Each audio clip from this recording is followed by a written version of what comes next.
He's going to jump back in a second. I'll jump back in. Now put a different shirt on. You're going to jump back in. Gardening. I've not done anything, but I've been thinking about it. So I put my thinking about gardening shirt on. For those that just missed that, John's just about to get dressed, but don't worry, it was family friendly. So, yeah, that was great. So we've got the room full of people now that's coming in. I think Owen's going to lock the room shortly, but most importantly, you can work it out. Our very special guest today was invited to the Jim Henson Productions in Manhattan, and also attended the National Theatre of Puppet Art, and he's lectured in Cadabra, CAX, Fenthaven, and videos all over the world. And he's also the Northwest Ventriloquist of the Year. He's, of course, our very good friend, Steve Petra. Welcome, Steve Petra, everybody. Great to be here. Can you hear me, Steve? I can hear you now, yes. Oh, you can hear me now. I thought I pressed the wrong button there, Steve. I do apologise. Okay. I'm pressing the buttons. What did you say, Owen? Sorry? Maybe I'll press the button, you turn it off. Oh, right. Okay. Welcome Laura and Artie again. Dumb and Dumber Productions, me and Owen and Owen out. As in from the film. Steve, before we go into any nuts and bolts or anything like that, your invitation to the Jim Henson Productions, how was that experience for you, and how did that come about? Could you explain that to myself and all the viewers today? Sure. I wasn't a ventriloquist at the time. I was working as a puppeteer, and for me, my vision of puppetry came very much from Jim Henson's creativity, and that was what really inspired me to do something like full time. And I sent an audition tape, and the audition tape was reviewed by Kevin Clash and followed up with an invitation to come for like a week of on-camera training. And they gave me the address of the studio in Manhattan. I live about 40 miles outside of New York City, so I just had to drive in there. And when I showed up, there were about like 20 people there that were also invited. But people were eliminated as depending on how well they functioned on camera, because the Muppets do not work with a flip scan camera. Like what you can do with your phones, it'll flip the image so like it's a mirror, but they work with a screen that the image is not flipped. So when you move your hand to the right, your puppet goes to the left. So it takes your brain weeks, months to rewire that thing when you're on camera, so that you don't correct your movement by pushing yourself off camera, and then you have command of every part of the screen. So I had practiced for quite a while before I showed up there. So by the time I got there, I was able to think on my feet and to work on camera well. So they let me stay for the 5 days, and what I learned there, I'm still using to this day. Jane Henson ran the workshops. That we were also brought into a studio where there was a set of a TV show that they were doing at the time, and we worked on that set.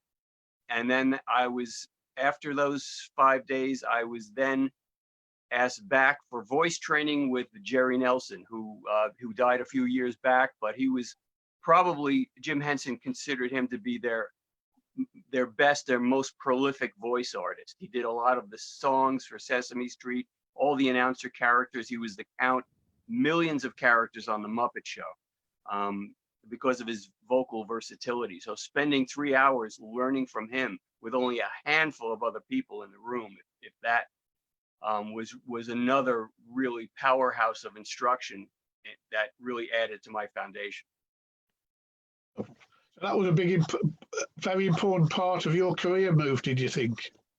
Well, I thought it was going to be, but the way that they worked, you have to pretty much work for nothing for like a year and a half before you're giving any kind of responsibility performance wise.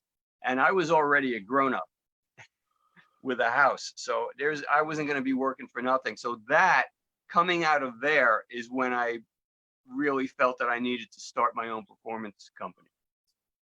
Right. And was that almost immediately, or did you move on to somewhere else before that, Steve? That was almost immediately. I came out of there with all of it that they gave me instruction wise, but I also came out of there with an inspiration and a clarity of what I had to do.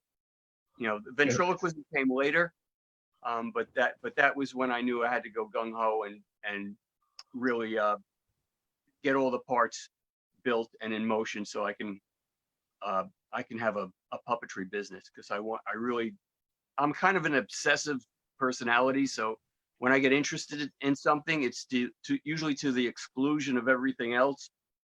And that's a good thing to have, I think, for a career in the arts, because you really have to be focused and agile and flexible and imaginative, and you have to follow through on stuff. Otherwise you don't eat.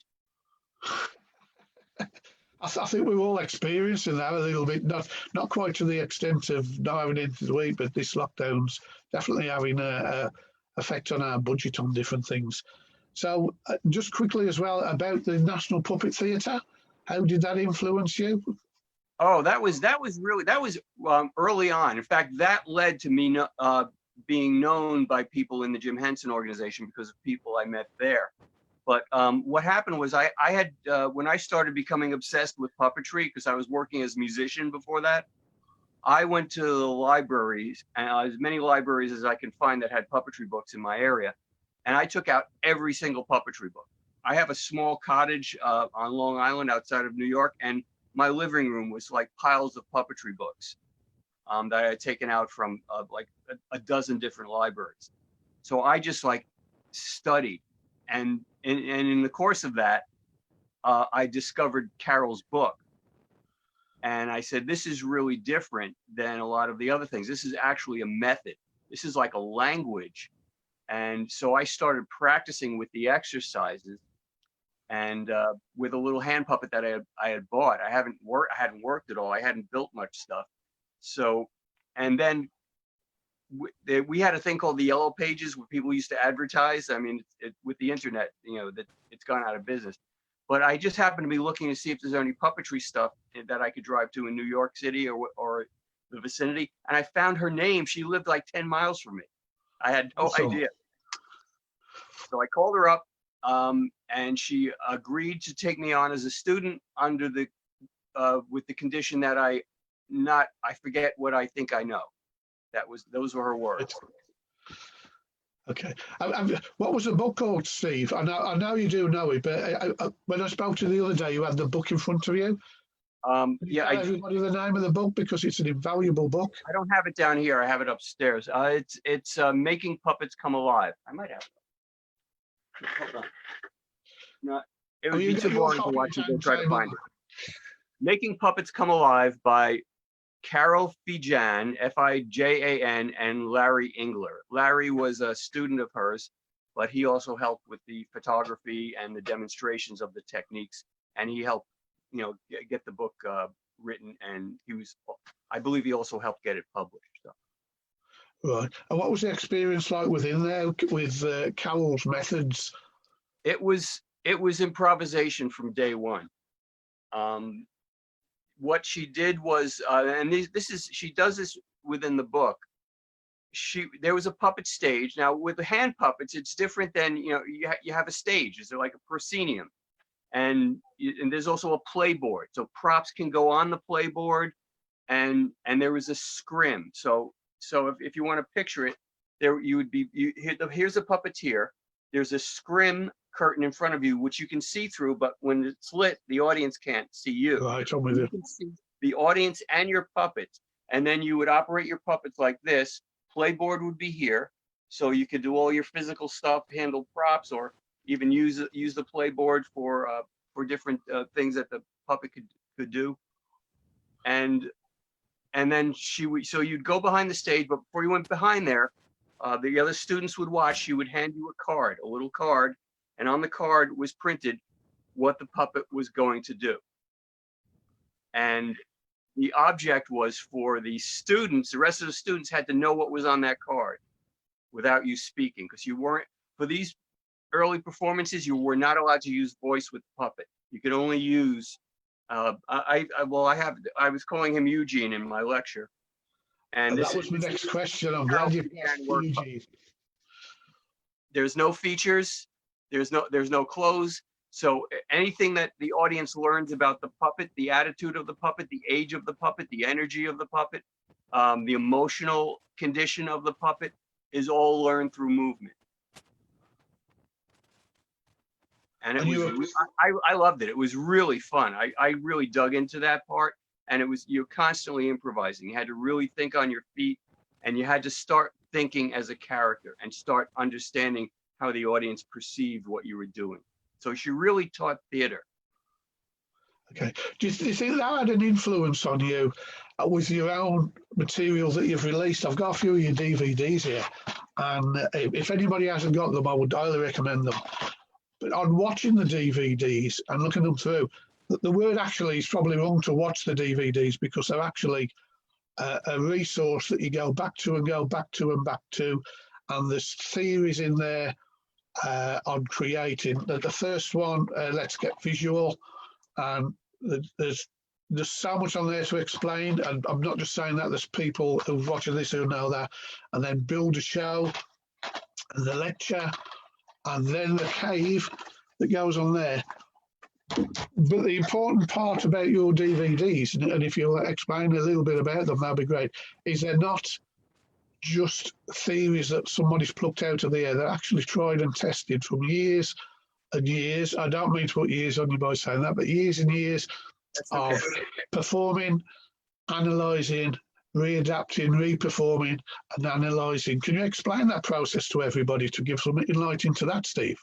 Sure. I had in mind the kind of product I wanted to create. I've been a customer of a lot of different teaching artists, and I benefited from a lot of those works. And so I looked at elements of each one that I thought that I could work with in bringing about an instruction that was understandable and something that people can apply to their own performance. So the first DVD was Let's Get Visual.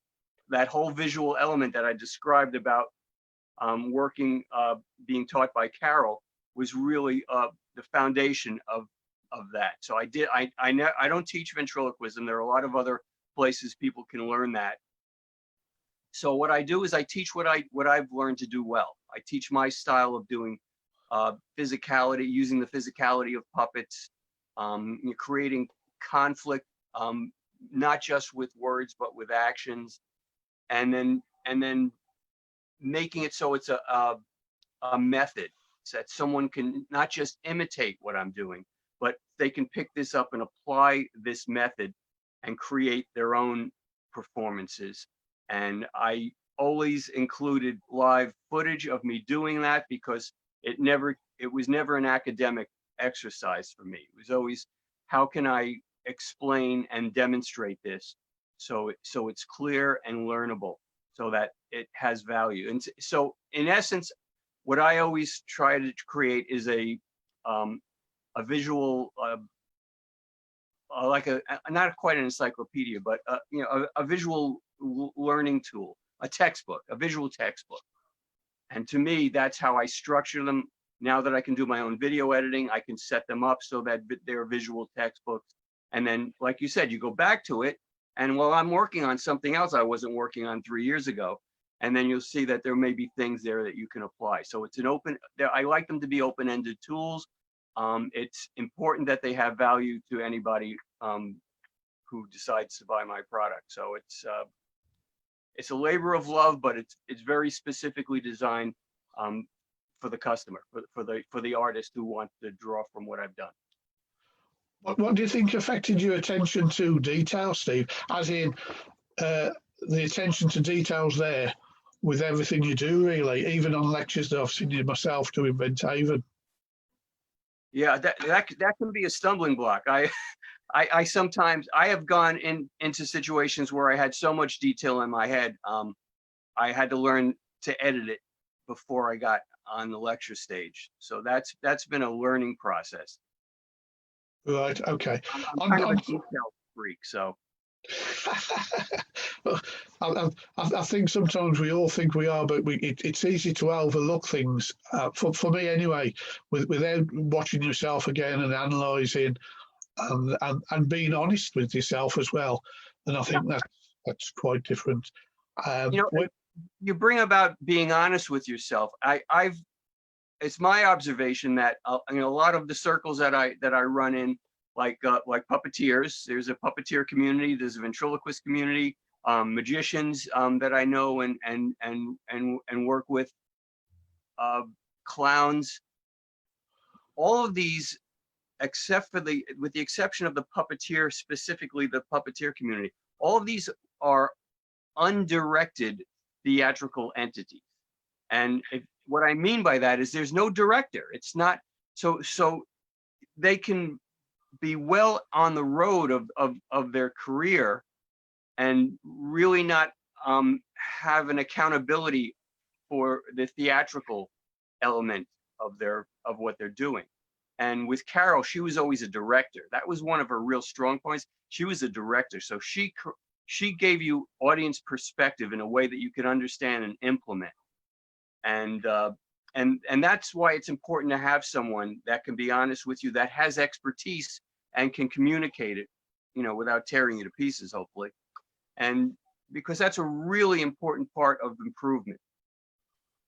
Right, and that's had Carol's obviously had a bigger influence than I originally thought then on that, as in your attention to detail, and from your own perspective and from the audience perspective as well, which is easy to overlook if an entertainer's too involved in their own performance rather than reading the room. It's hard not to be, because I believe that's like the default setting for all of us. You know, we create this thing, we write a script, or we rehearse something, we play with movements, and we do it until it satisfies us. And then, so now we're satisfied, all we want to do is bring it before an audience. But there's another stage after that, where adjustments have to be made.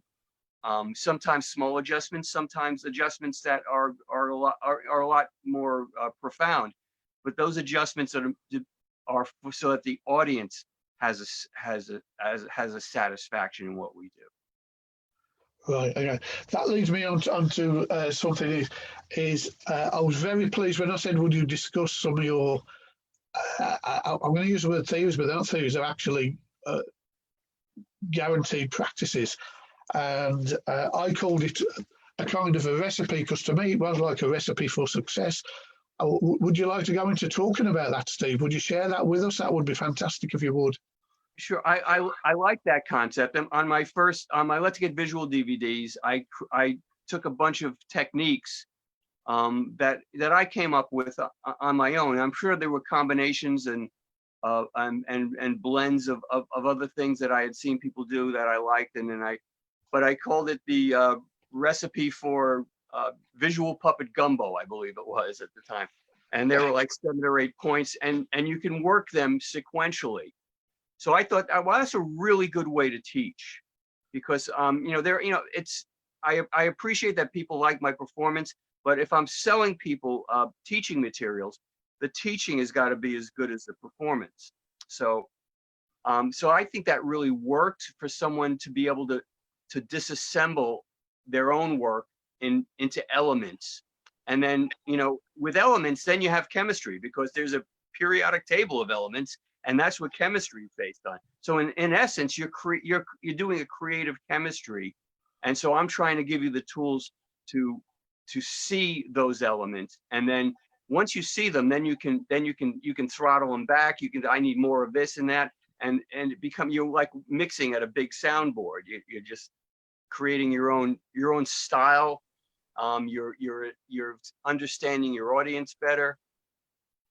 And so you had asked me, you had mentioned the recipe thing, and I thought, well, gee, for general purposes, if I were to break down 3 things that, now having performed and I believe developed my style in front of an audience for a number of years, that I have, there are like 3 essential things that I keep in mind. And it's as a puppeteer, a character, conflict, and variety. And those are the things that I need to be working. I need all 3 of those wheels spinning in order for my audience to have the experience I want them to. So a puppet is not just a puppet. You know, some people advertise, oh, we're going to do magic and puppets, but that makes both the magic and the puppets commodities, and anybody can do. So I just go get someone cheaper who does magic and puppets. So you really want to create characters, because those characters become part of your marketing. They become part of your thinking, and then it becomes part of your writing. So thinking that you're creating a character, and that character is capable of independent thought, that character has wants and needs, that character is probably up to something that may or may not be to the performer's liking, which leads to the second thing, which is conflict. And conflict isn't just, stop doing that. Conflict has to have a life of its own within the show.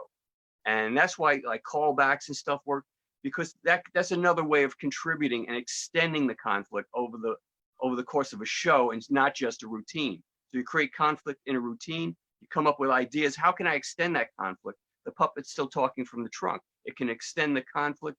That's one of the great things about ventriloquism. You have a range of flexible tools in your hand that it's only limited by your imagination. And the third is variety. I don't just do puppets. I'm a musician. I do a lot of music in my shows. I run my shows as if they're like a rock concert with a finale that the entire audience is involved with. And I like instrumental music moving throughout, introducing and doing intros and outros, musical bits, like I said, a musical finale. So and doing magic stuff that really fits the style of your character. Now, not the puppet's character, something that fits the style of your character and the type of, well, I do comedy stuff. So it's, so I'm looking at how can this be funny? How can it be different than what other people have done with a prop or a type of routine? And I've learned from everybody I've met. Every lecture I've gone to, people that I meet, at CAX and Cadabra, I've learned from them, and their stuff sort of like lives in my own performance. Right. I'm going to ask a question on character, but also I'm going to throw out to people who are in the room also, if you've got questions. It's not just about me asking questions. Owen, you might also see questions online, if you can have see if anybody's got any questions. Has anybody got any questions on character regarding that? For myself, I always find it's interesting how people develop characters. Has anybody else got any questions for Steve on that? Okay, I'm getting everything. They're a little bit delayed at the moment. We've got Steve Axtell, we've got Dean, we've got me, Krishna Kumar, Colin Diamond. me. Okay, they're all there, but I'm waiting for the questions. We're delayed, so I'll let you know as soon as they come through. Those questions will come up. How do you go about developing a character then, Steve? Is there certain things that you look for, or do you see those before you buy the puppet? All of the above. I don't have a very specific method. I tend to be a kind of person who comes up with my best work when I play with stuff. Right. So a lot of my first, when I'm getting a new puppet, to be very honest, when I'm buying, I do create puppets, but usually just for my school shows, but for other things I've done as well. But when I'm purchasing a puppet from someone who's building puppets, I could have a very superficial reason for getting that puppet. It could be as simple as the look and the color, because the first role that puppet is going to play is in my marketing. Every year I have to do a new library show, and I have to market that show well before I've written the show. So the first thing I do is assemble a cast. But I do have all those things that you mentioned. Over the course of creating casts for shows after like 20 years, there are certain characters that have grown significantly. And those characters are things that I can rely on that have more of a depth to them. But then on the other hand, there is stuff that's just they could be like a one-off character, and it plays a productive role within the cast for that show, and I may or may not use it again. But it's not insignificant at all. It's not a B player. But as characters develop, their personalities develop, what they're thinking. But I really like to play one of the. I'll give you a quick idea. One of the things I tend to do, I've noticed myself doing this rather than thinking about it, is I look at the physicality of the puppet. And sometimes that prompts me for it to say something or to act a certain way. Like I'll give you an example, the Axtel toucan. It has an enormous mouth. So the first thing that puppet said when I put it on my hand is, "I've got a big mouth." And that became the basis for its routine. So I have a jumping off point, and then I do research on if it's an animal, and I found, whoa, here's some funny stuff about what the toucan eats, and eating you do with your mouth. Toucan has a big mouth. Now so the thing is to keep your mind open. So all this stuff comes into your brain room, and then you start sorting it out. You start seeing, well, this matches with this matches with that, and then you find what's funny, you weed out the stuff that's not funny, but it also gives you a thread of legitimacy in a way in the audience's mind, that you're actually talking about something. You're not just doing a setup and a punchline. So it's for family audiences, I do, kid and family audiences. It's been very effective. It's a way I'm comfortable with working. But it's one way of deriving and then developing a character. You never stop where it is. Characters always develop.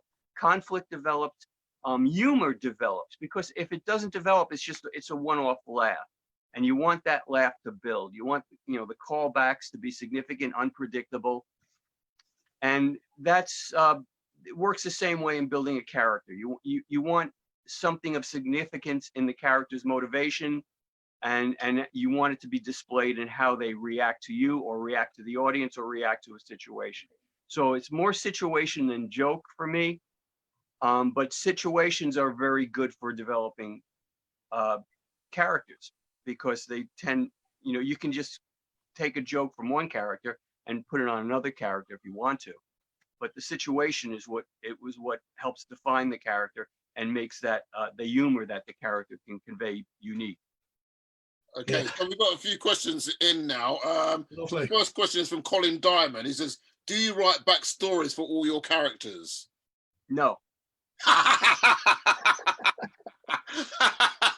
I think that's answered that question quite quickly. Let's get the disappointment out and away and over with right away.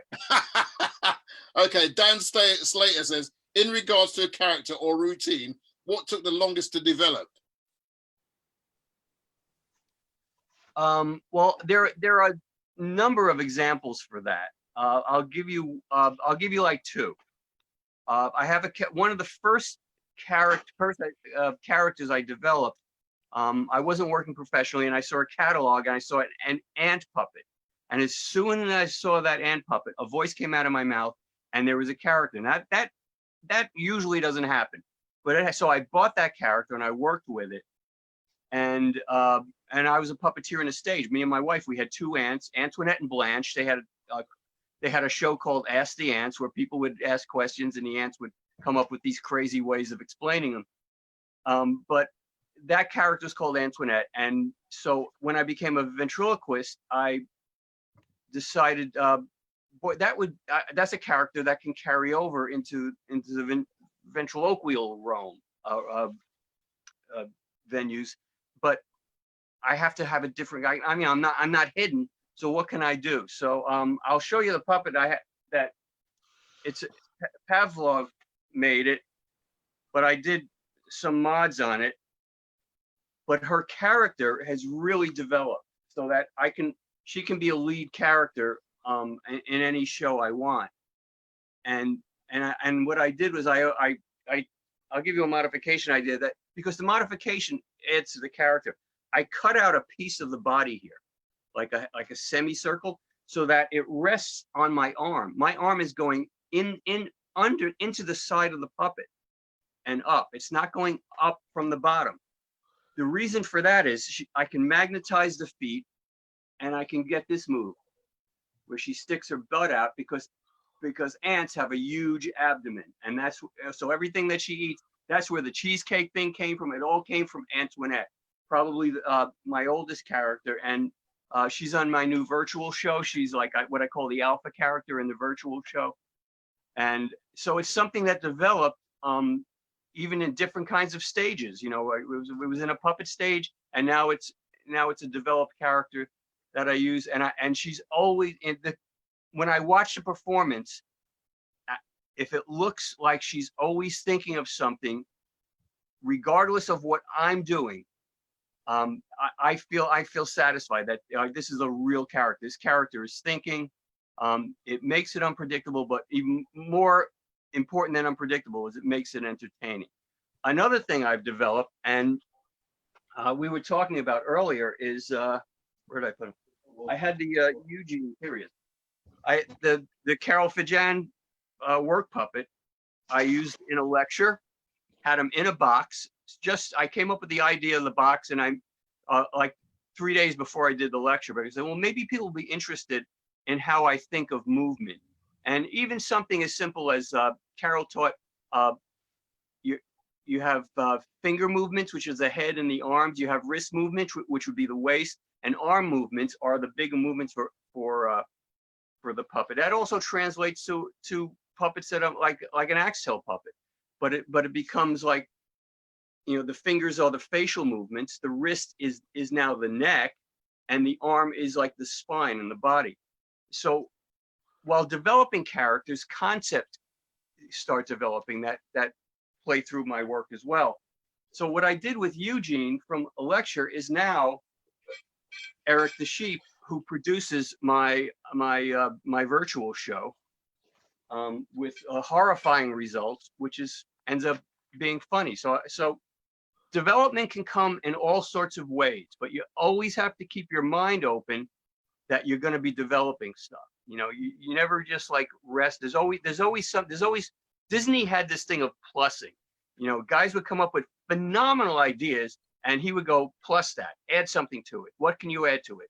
And not just add to it so it's like a bulk of stuff you're carrying around. You add to it to make it more entertaining, to draw a deeper emotional reaction, or just to be funnier. Okay, so you mentioned Steve Axtell. He's actually on here. He's got a couple of questions for you as well. So be careful. Uh-oh, I didn't use an Axtell puppet in that first demonstration. So Steve wants to know, how do you generate your wacky show ideas? And also, at what point in your career do you always know what your audience is going to laugh at? Good question. Ideas come from everywhere. I've had very long conversations with other people, like, are you familiar with Barry Mitchell? A very creative magic inventor and performer. So we talk about creating stuff that hasn't been created before, at least in the style or the exact manner that we're presenting it. So ideas come from anywhere. I always keep something to write on with me, because I may be talking to somebody and I get an idea. I mean that's happened with the Antoinette puppet, and then ideas come from playing with a puppet. I call it when I get a new puppet, I say, oh, I'm going to work with this particular puppet. It's going to be in the cast for my upcoming show. I spent days just working in the mirror with the puppet. I call it my Frank Oz time, because to me, Frank Oz was the person with this incredible eye and ear for detail, and he did write a backstory for many of his characters. But I'm blessed with a lazy genetic form that allows me to take shortcuts. If I'm working a character for a long time, I may come up with a backstory, it may evolve, but I don't set out to do that. And so the physicality, again, comes into coming up with ideas. What can this puppet do? I recently did a thing talking with Steve Axtell and where about magnets, and I had his tiger puppet, and that puppet now has like 8 magnets of different strengths and different polarity at different parts of its body. So I can do a physical routine with it where it's called banana wrestling, and I can transfer the banana from his mouth to his paw to top of his head to his nose, and without ever using my other hand, without me seeming to touch the banana except through the puppet. So that's a physicality idea.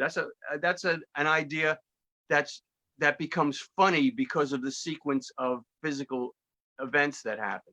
So that's just another way of coming up with ideas. There are hundreds of ways to bring ideas into your little brain room, and then you see when something starts to work and gel, what can I add to it? You want that Disney brain. How can I plus this? How can I make it funnier? How can I make it more excellent? How can I make it more effective for the audience? And that goes to the second part of Steve's question, is maybe the most important thing I've come to learn, study, and put to use is understanding my audience. Because the way you analyze what you're doing, you have to come to a way of understanding how people are responding to what you're doing. And then I'll use a quote from Jeff Dunham. Jeff Dunham in his book, now Jeff is doing stadiums with thousands of people in attendance in his audience. And his way of putting it was that when people are in a group like that, you want to get them to respond as a group. But what they do is they end up, he compared it to a swarm of bees. And bees, they all go in the same direction. They're all individuals, but they have emotion. And once Jeff feels that he links into their motion, how far they're going to go in one direction before they turn, how far he can push a particular joke when he's improvising stuff, and what character he can be most effective with, that becomes part of his repertoire for that performance, for that audience. It personalizes the performance in a way that the audience values above everything, in my opinion, and it makes him an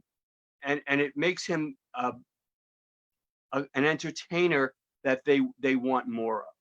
So understanding how your audience thinks, one of my ways to start developing that sense is what I've done is I've developed a range of warm-up routines. And the warm-up routines, except there's one vent routine that I do with a little tiny thing called Stewie the Lemon. The rest of them are all magic routines.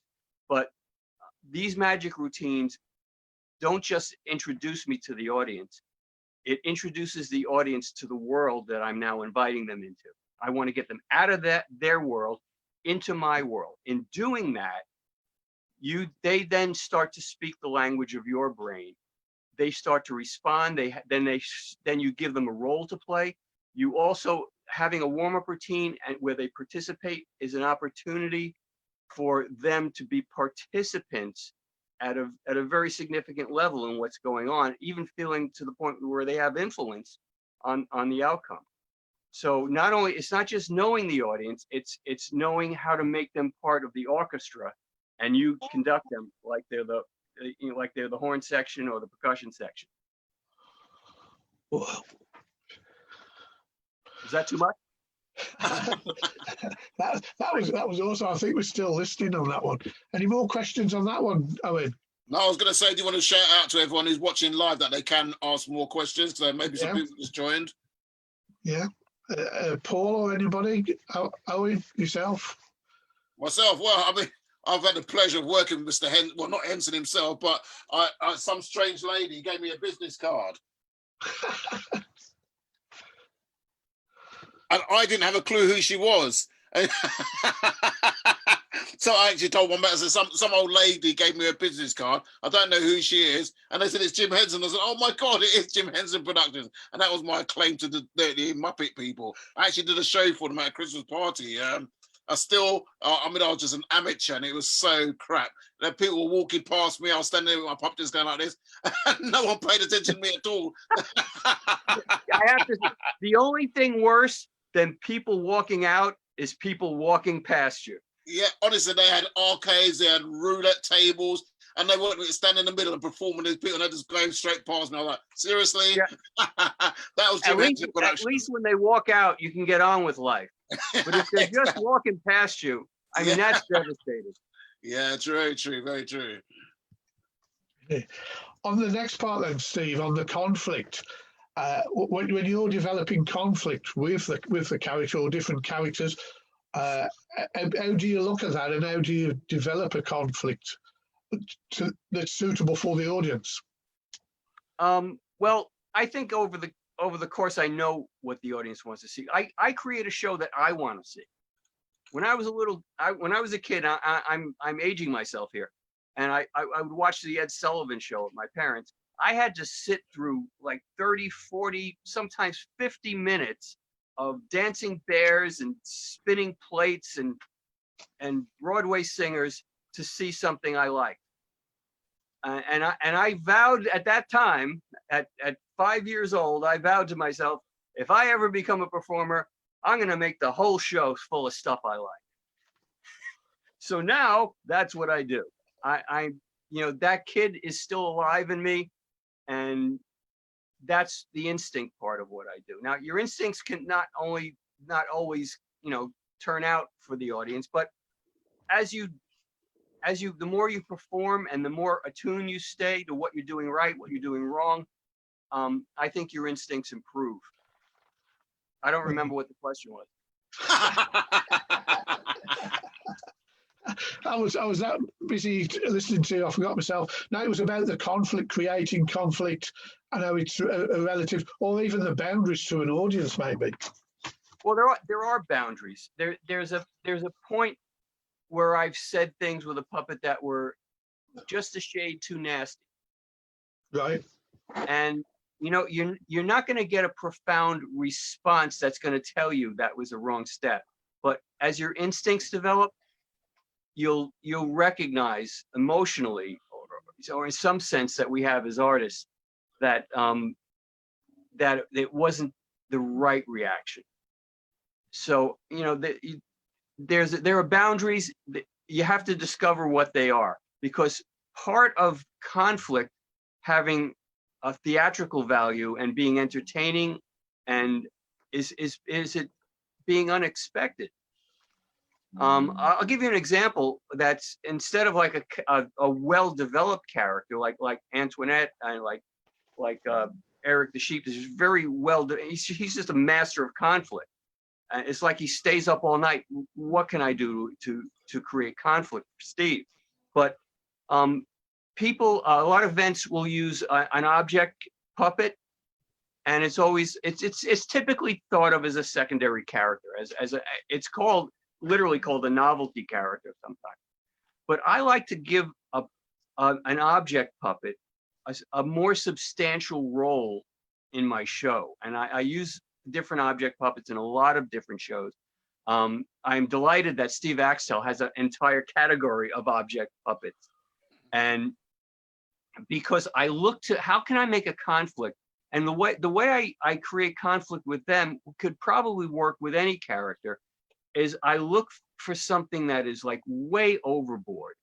Like I have Krusty the Donut, and he's got a flaw in that he's stale, and he's pretending to be a tasty smelling aromatic pastry, but he's not. He's stale, but he has ambitions. He wants his own part of the show. He wants to decide what he's going to do. He wants to do impressions. He wants to do a musical thing. He wants to dominate. He's a very dominant character. So to make something that's actually literally a pastry that has no power into something with aspirations to dominate, I think that's a great fertile ground for creating conflict that's funny. And I do that with other characters that are object puppets as well. You know, like you know, haven't used him that much, but this is Clinton Detweiler made this guy. Oh yeah. And just the fact that he looks very intimidating. So you take this intimidation, you go the other way from the donut, and once you realize he's just a cup, you can drink. No, and you can irritate the puppet as well. So conflict can, because him being irritated, being such an aggressive character, and then having no power is also funny, but it sort of spins in the other direction. So you've got to learn to use your imagination on each aspect of show creation, not just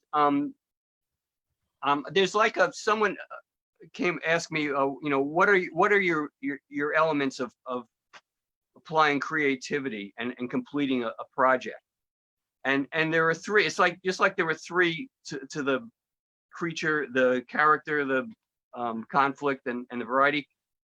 For me to finish a project, I have to be aware that there's like a stool with three legs, and you've got creativity, you've got craftsmanship, and you've got commitment. And if one of those legs isn't the right length, your project doesn't get done, and you end up with a collection of ideas. And the thing is to use your creativity, which is really your imagination. You have to pour your imagination into everything that you're doing, even if you're just doing a modification to a puppet, because there's always like these little side roads that you can take that could lead to something that's really productive performance-wise, and that could lead to, you know, a whole routine 2 years down the road that really works for an audience.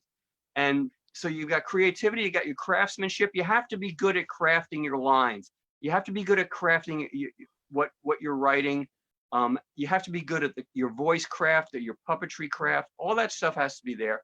And the third leg is commitment. You have to commit to finish a work. You have to bring something to completion so you can bring it before an audience.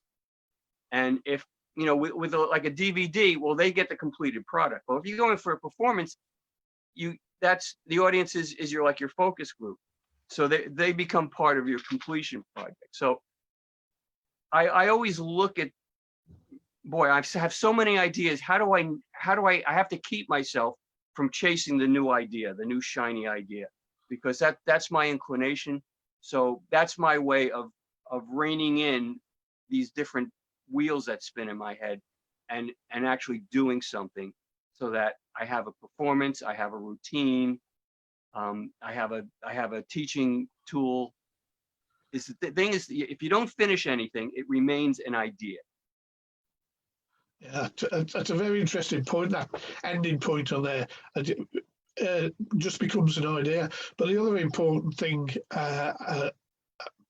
from my point of view as well, is ideas are great and theories and following guidelines like maybe from what you do, unless you actually physically go out there and do it and allow yourself to fall on your butt, then it means nothing, does it really? Yeah, I mean, that is so important. You have to have a place to be bad. There's no more efficient learning mechanism than taking what you've come up with and putting it in front of an audience, even if it's a small audience, because that's an indispensable part of becoming a good performer.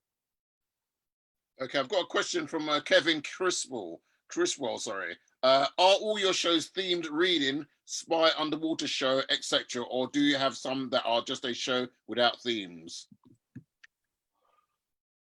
I tend to like themes because it gives me a thread that holds things together, and I look at two different aspects. I have, like, my school shows are not themed; those are curriculum-based shows. They're based on actual curriculum material.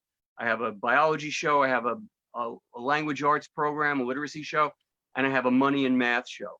So those aren't themes; those are actual curriculum material that I cover and try to, like, experiment with, exploit, get laughs, and also present material that's relevant to what the kids are being taught and also relevant to their different learning styles.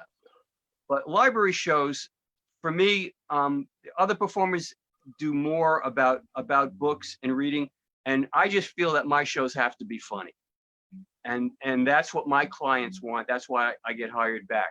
Now, it's my nature to look for things that connect. So themes are very easy for me to work with. They help give me ideas. They help direct me away from things that might not be as productive for that project and towards things that I think can be. So I like things, but I do have, I have a show like the show that I just put, that I just recorded for my library clients that's like a virtual show. I mean, it's recorded, but it looks like a show that was produced here in the Petra Cave. I do segments over here, and say I have a stage set up on the other side over there where I shot all the character performance pieces. The idea is to just connect them. So it's called the Wacky Friends because it doesn't have to have a theme. The theme is, these are all my friends. They agreed to do this performance for you. They're gonna make life difficult for me because that's the price I pay for having my friends perform for nothing. So themes can be as loose and as shallow as you want them to be and still serve the purpose. I feel when the audience is watching a show that even pretends to have a theme, if you're effective at manipulating even the basic elements of theme or transitions is good enough, then the audience feels that they're watching a show, not just a collection of routine. So I do want the audience to have that experience. Okay, so we've got another question from September Cardiff. It says, do you have certain puppets that you have in each show, or do you change up puppets for every show? My 3 school shows, it's the same puppets I've been using as long as I've been running those programs. I do a new library show every year. I will use, I typically use 4 characters in a library show, which is also like a family show. I can do those for family audiences, you know, Cub Scout meetings, other general performances. Those shows work for. But I do try to, I give myself the indulgence of adding 2 new puppets. Sometimes it's more than that, but it's usually 2 new characters. Axtel can go and check my billing and see that that's true. But that's an indulgence of mine that I think is supported by what I'm going to make that summer with that show. So that's going to be part of the budget that I'm going to use. I'm going to add new characters.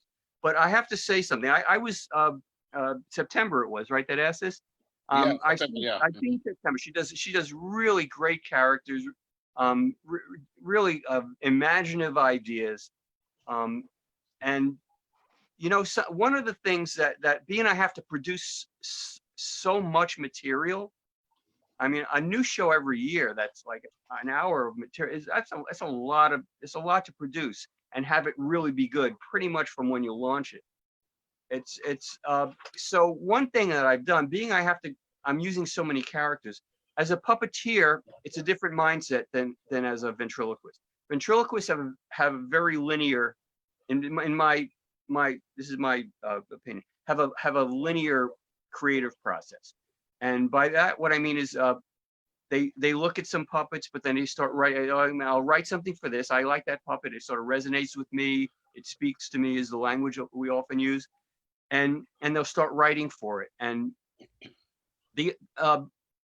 so that's linear. You do this, you do that, you do this, and then you have your product. And I don't have that. That's a great way to do it because it's a good way to learn. It's a good way to develop. It just so happens my brain doesn't work that way. So my brain has like no compartments. So everything's like in one room. So I like chaos. And you may be able to tell from like what's behind me. I kind of I thrive in a more chaotic way. That I can pull that. Oh, I need that thing over there. It's there. It's sitting. I can see it over. So where I try to put enough stuff away that it's not messy and cobwebs don't form. I like having a broad imagination palette. you know, if people are doing things with color, they have narrow color schemes and wider color schemes. And my imagination creation, show creation is wide, and it gets narrower as we get closer to it being refined and finished. But I start broad with ideas, and you can also, if you're doing a lot of different characters,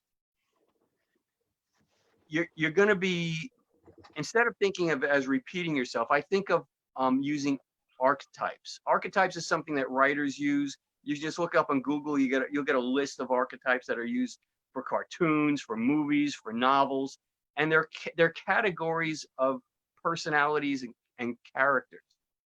And once you realize that, or this puppet is a certain kind of archetype, I have a dopey character, that's that archetype, and you find that you can sometimes cross over into another character with that same archetype. It gives you a head start, and possibility of reusing material you haven't used in a while because you had a puppet that was of that type, but you're not using anymore. But some of that dialogue and some of the situational stuff could apply.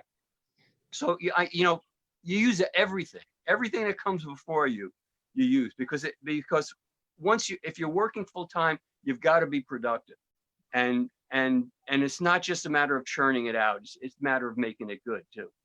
So you develop methods, and you recognize things in other art forms that relate to your art form, and you say, wow, that I'm going to use that. Writers do think like that. I'm going to think like a writer for this. A graphic designer thinks like this.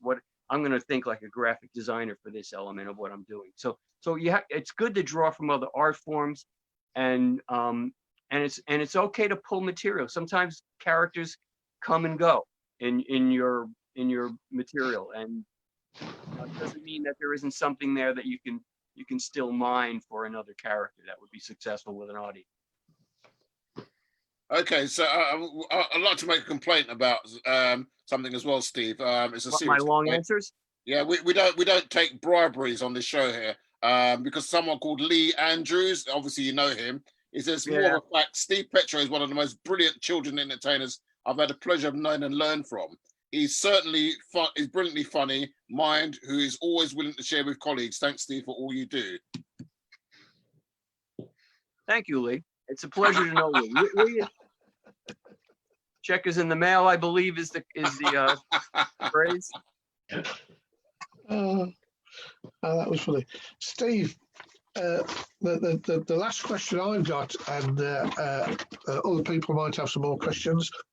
The transition, because of what's happening in the world now, the transition from going from live shows to now online shows, which is happening here in the UK. How are you finding that transition, and overcoming any obstacles that you can see? Or initially, I'm finding it traumatic, disturbing, infuriating. But if all your responses to life were your initial responses, your life would be very short. Yeah. So, my creative life has been about transitions. I was a musician. I was writing material. I had a band that did stuff that I wrote. And then I concentrated on being an instrumentalist. I branched out into different instruments I hadn't played before, and then devoted myself to becoming good at those things, and started doing studio work. And then I got bitten by the puppetry bug. And one significant transition that's in context with what we're here about is I had to transition from a puppeteer who was able to hide himself, worked like this, and used props and sound effects, and then I became a ventriloquist, and that was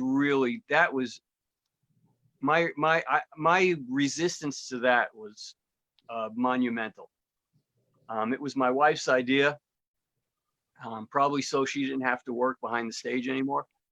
but that really became, that widened my audience. It got me in touch with abilities that I didn't really realize that I had.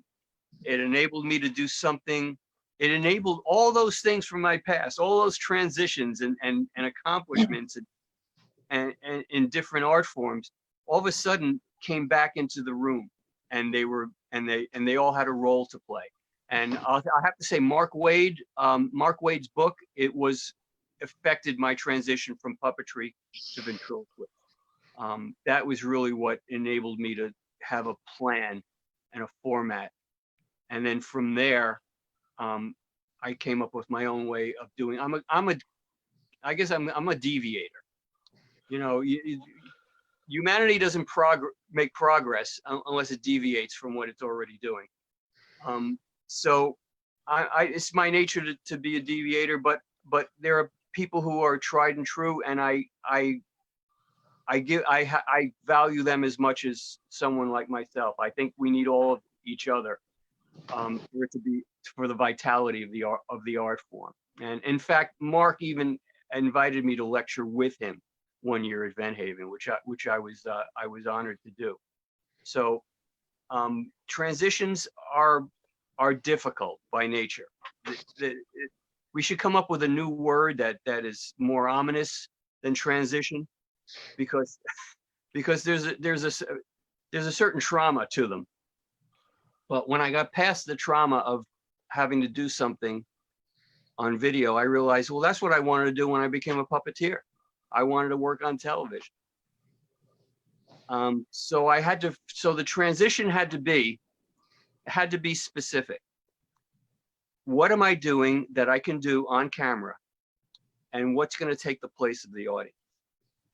Well, the audience is still going to be there, but I'm not going to know how they're reacting, and their reactions cannot be part of what I'm doing. That, like, to me, just removed an enormous value from what I offer.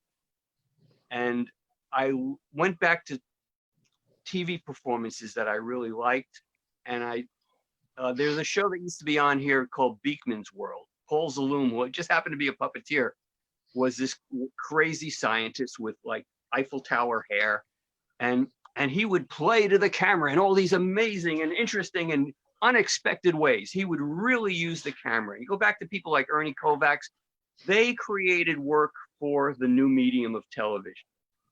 That show, the Beekman's World, was created for a television audience. So it took all the value that it had as a science program, and it channeled them through the medium that they were using. So I rewrote material that I had to use the camera as part of the performance, and my understanding that the camera was there, with the overarching concept that I'm doing this show from my basement. You know, there's a Petra cave, and there's the cave stage, and I said the way to do that, one way was to take my silent character, my Harpo Marx character, if you will, and make him in control of all the technical stuff. Instead of ignoring the technical stuff that has to happen to you for you to do a show with different, when you're moving from one part to another. Now there's someone in the control room who has specific duties, has his own office, has a computer, has a bell that he rings. And that became the glue that held the thing together. So that was an idea I had. I had to execute it. Fortunately, I can do my own video editing. So I just perform those ideas to the camera in the way that I'm sort of describing. And immediately I had a sense of what was working and what wasn't working. Okay, I've got another question from someone called Leah Levere. It says, when you're planning a new character, do you create the visual design of the puppet first, or start with the archetypal personality? I've done both. It depends on what the nature of the project is. I'll give you an example from each. Like I said, I do a new library show every year. I'll look for puppets that I think are going to work with the theme. I feel fairly confident that I can create a character when I get them. Being a puppeteer, is different than event because you're, besides the fact that, you know, you're hidden, you've got props and sound effects. The thing that's foundationally different is puppeteers create like a world. And like I said, events are kind of linear in their thinking, but puppeteers are creating a world and they're populating the world, and it's a fantastical world. It's fantasy, and it can depict something in reality as well, but it's still, you're creating the whole world. You're not just creating the characters. So you become a player in a theater company. You become a theater company, and so you're playing different characters in every production. It's a different way of thinking. Your mind works differently when you think that way. It's a good thing to consider, because then you're the variety that you can develop in your performance, in your characterization, becomes broader. More colors on your palette, you know, more textures. And when you realize you're creating an entourage, you know, you're a performance company, like a theater company, and where the same people would play different roles. On the other hand, from like my It's Alive show, it's on my website. It's all about it. I built everything in that show except for the mouth on the top of the esophagus, which was made by Steve Axtell. And I drew everything first, and then I didn't even have the puppetry building experience that I would have thought necessary, but I learned two techniques. This is like an early thing. I learned how to glue foam to itself efficiently, and I learned how to create a mouth, different types of mouth. So I drew pictures of a brain, a digestive system, and I built from the pictures whatever I needed. If I needed a mechanical thing, I figured out how to do it. I went and found something about a mouth mechanism, and I said, well, it's only this long. It's a string, and so I made it this long so it could work with the character that I want. I just expanded the parameters of the instructions that were given. So, you know, a lot of this stuff, imagination isn't just the beginning of the process. Imagination is really present throughout the entire process, the building process, the show creation process, you know, the music process, the manipulation process. I can't think of anything that is a more indispensable tool to people doing what we do than their imagination. Okay, so I've got another question from Colin Diamond. Do you reuse the same voice for different puppets, or do you have distinct voices for each puppet? I have like 60, 80 puppets. I don't have 60, 80 voices. But, you know, I did study how I'm going to use my voice and I sought professional help for it, so that because I was hired to do a project. It was a PBS project, and I was replacing somebody, and I had to do all the voices. And I needed to find out how I can break down my voice into different parts. I can control them and create different kinds of, if not different complete voices, different nuances, different characters. And I found an audio set by Patrick Fraley, creating character voices, essential elements for character voices. It's I'm passing that on to you. It's a gold mine of understanding all the different things within your voice that you can control, and you can dial them up, dial them down. All these elements exist in every voice, and what you do with them is what makes the differences. But to further comment on Colin's question, I've actually, you know, when I'm not using a character anymore, if I haven't done something for a year, or I don't plan to be doing that show for that audience, I can lift an entire character and put it into a different puppet. I'm not beyond doing that. As long as it works, it's fun, it works for that character. But most of the time, I'm creating new things. Everybody has a limitation how many very different voices they can do. Some people have a range. Henson thought that most puppeteers had like 5, and someone like Jerry Nelson had 9 or more. But finding how to work your vocal toolbox is the key to having a broader spectrum of character voices. And as good puppeteers would tell you, it's not. And people come up to them, they say they start doing voices. They're not doing voices. Voice artists will tell you they're doing character. So I mean, that if that's at the heart of what's different about the two characters and the voice is the same, that's significant. And that you don't want two things that are too similar in one show. But that matters to an audience. Characters matter to an audience. So that was one of my 3 things. It's character, conflict, and variety. Okay, we've got a question from David Tompkins. What type of magic props do you find are best to use in vent routines? Lots of different ones, and sometimes you make up stuff like I've used stuff that there are things that if you have a moving mouth puppet or a hand puppet, like the wonder of a hand puppet is that it can pick up props. So it can pick up anything that has to do with manipulating props. And you can work with silks and stuff, but an axtail bird has a mouth that is very flexible, so you can do all sorts of things. I believe on my Let's Get Visual DVD, I took the appearing bananas. There's bananas, pickles, and carrots.